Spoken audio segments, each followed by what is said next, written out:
Кудайдын чакырыгы 3 май.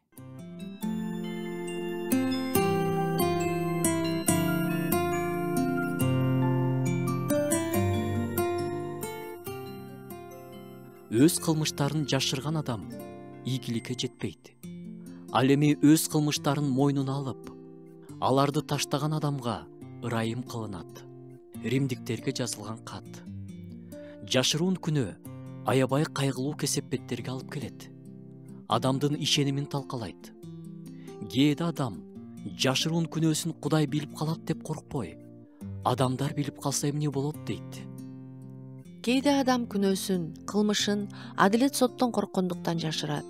Бир жаш бала 24 жашында кылмыш кылып алат. Андан кийин ал 31 жыл башка адамдын атын жамынып жашырынып жашаган. Эзилип, чарчап, чачы агарып калган кезде ал колго түшөт. Бирок кызыктуусу, ал өзүнүн колго түшкөнүнө аябай кубанат. Анткени дайыма жашырынып жашагандан чарчап калган. Кылмыштарын жашырганга аракет кылуу бул акылсыздык. Мындай деп окуйбуз. Өз кылмыштарын жашырган адам ийгиликке жетпейт. Ал эми өз кылмыштарын мойнуна алып, аларды таштаган адамга ырайым кылынат. Таза эмес абийир менен жашаган адам кенедей шыбырттан да коркуп жашайт. Мыйзамсыз адам артынан эч ким кубалабаса деле качып жүрөт. Ал эми адил адам арстандай айбаттуу.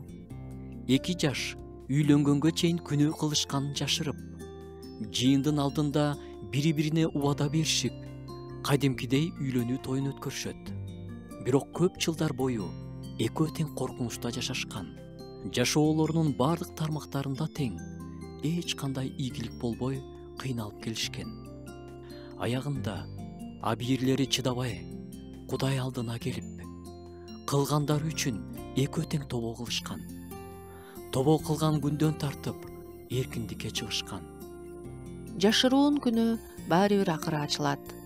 Ошондуктан убакытты созбой, кыйнаган, жашырган күнөөлөрдү бүгүн Кудайдын алдына алып келип, эркиндикте жашайлы.